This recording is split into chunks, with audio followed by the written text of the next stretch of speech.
Hello, hello, hello. Welcome back to the Saba Show. And today, what we are doing is a little bit of a playoff preview. I don't know when this is coming out, but yeah, this is just my predictions, my thoughts going into the first round of the playoffs against Boston. Now, let's get through all the formalities. We look at how both teams have travelled in the last 10 games, and Boston have gone into the playoffs having won 7 of their last 10 with losses to Milwaukee, Miami, and Toronto. So 3 teams that are in the East, probably around them in the standings. So I don't know how much that is worth, that information's worth. We look at the Brooklyn Nets, and they are 6-4. They have lost to Memphis, Charlotte, Milwaukee, and Atlanta. So they won't be coming through Charlotte or Atlanta, but Milwaukee and Memphis obviously are upper echelon teams. So it's going to be interesting to see how we match up against Boston. We look at previous fixtures this season. The Nets are 1-3 against Boston. Their first win of the year against Boston, and only win, was the first matchup between the teams. Now, some things to extract from Game 1, which was a 123-104 win. Mills knocked down 7 threes. The starting lineup: Kevin Durant, Aldridge, Mills, Harden, and Bembry. So, obviously, there's only a couple mainstays and only one player out of those 5 that remains in the starting lineup. Tatum and Brown shot 1 of 17 from 3 combined. Marcus Smart was their leading scorer, and the Celtics shot 37% from the field. So take that information with a grain of salt, if that makes sense. Next up, we got flogged by 35 to Boston at home. In this game, Marcus Smart 6 threes. Jaylen Brown shot it at 75% on 12 attempts. The leading net scorer was Javon Carter, so that's really telling you what personnel we had available. And no starter for the Nets scored more than 6 points. No KD and Kyrie in this game. The game after that, we lost by 23. Tatum scored 30 on 50% shooting. Marcus Smart had 5 threes, and they shot 54% overall. No KD or Kyrie in this game either, and Seth Curry led with 22. And the last game, which is probably the closest you'll get to what we can expect in the playoffs, is the loss at Boston, which was a 126-120 win for Boston. Tatum scored 54 on 50% shooting from the field or more. Scored 8 threes and went to the line 17 times. Jaylen Brown with a nice 21.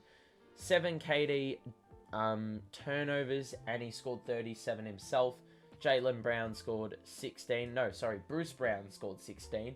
Kyrie Irving with 3 steals, and as I said, this is the closest squad to full strength that the Nets fielded. We look at players missing. Ben Simmons, it has been reported very recently that he has or will begin practicing with teammates in the next week, which is a very positive sign if you're a Brooklyn Nets supporter.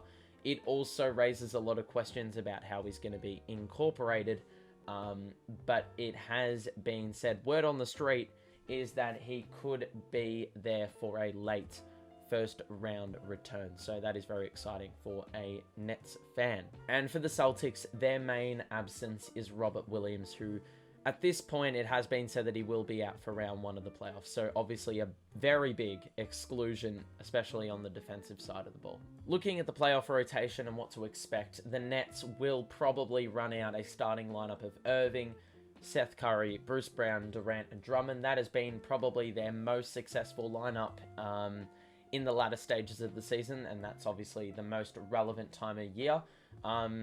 And their bench players that'll probably get minutes is Clax, Goran Dragic, Patty Mills, and Kessler Edwards if we're lucky.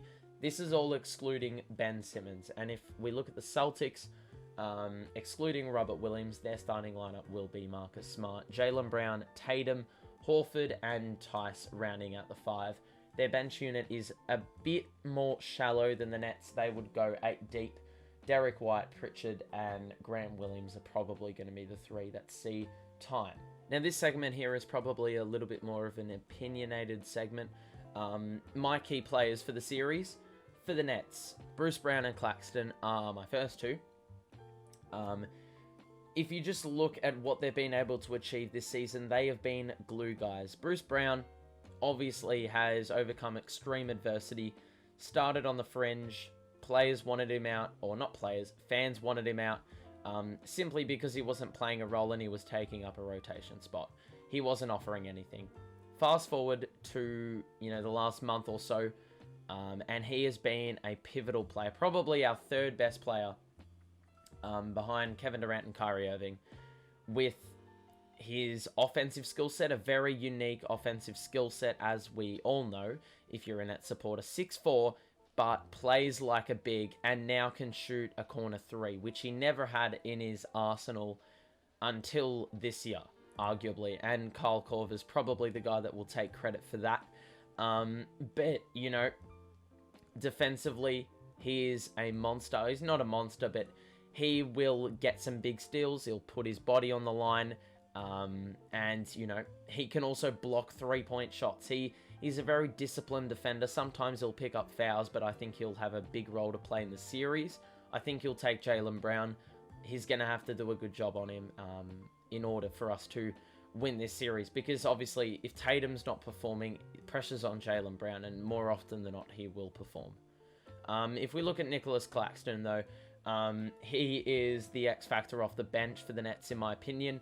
He's a good rebounder. He's got a lot of energy. The alley-oop threat is there, and I highly doubt Al Horford and Daniel Tice are getting to the peak that Nicholas Claxton is reaching when he grabs the ball on the alley-oop pass. So I think that's a dynamic element of his game, if that makes any sense.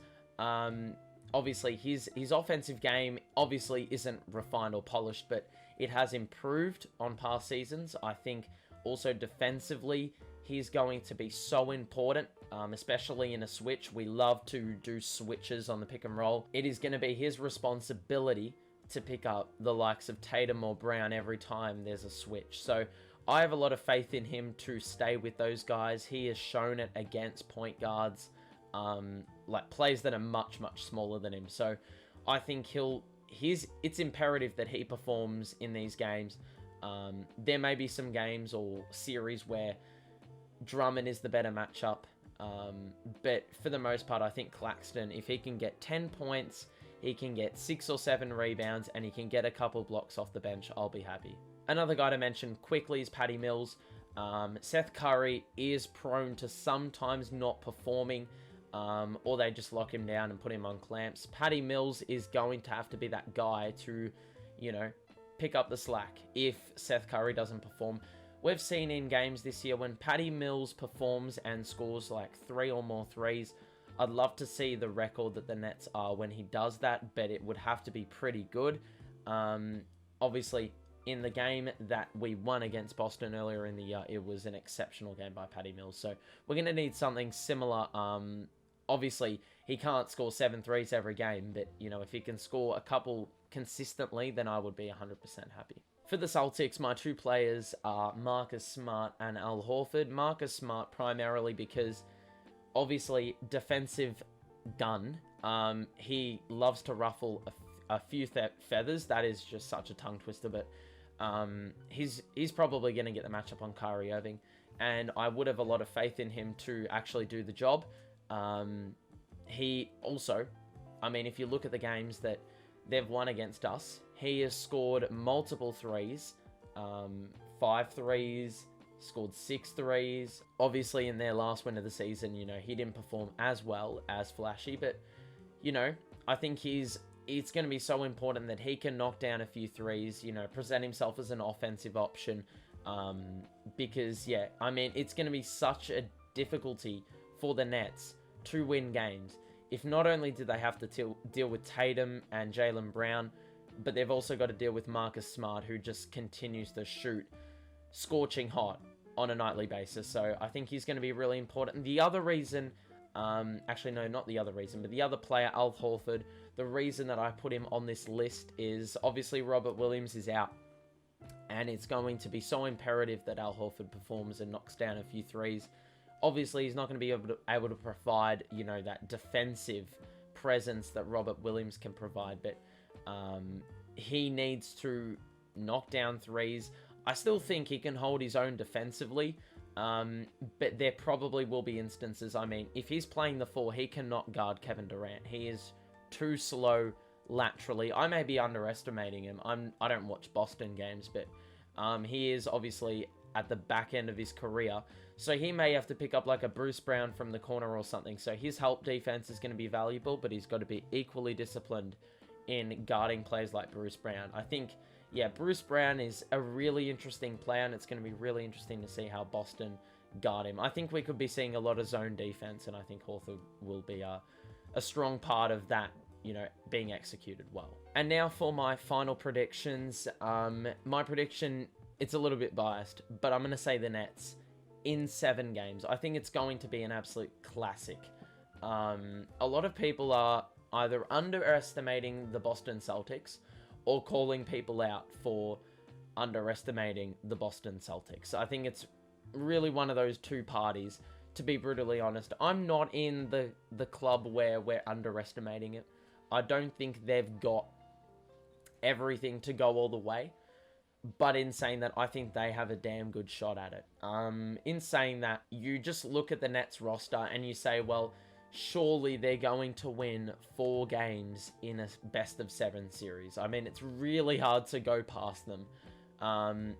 Obviously, Ben Simmons, we don't know when he's playing, but my prediction also on top is that he will be playing from Game 5. So I think he may have a big part to play in the back end of the series. Then again, I could be completely wrong and he has 0 impact and stunts the continuity of the team. He just stuffs it all up, and the Nets get knocked out in the first round, which wouldn't be ideal from a Nets fan standpoint, but regardless, it's going to be really interesting to see. And I think generally speaking, the playoffs have a lot to offer in you know, all their first round matchups and just, you know, what the final outcome could be.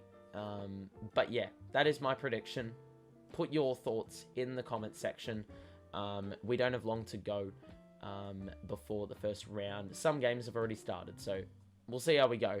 But yeah, it's going to be good fun. Make sure to drop a like and subscribe to the show. We are going to be covering Game 2, and yeah, that's going to be it. So thank you for watching, and I will see you in the next one.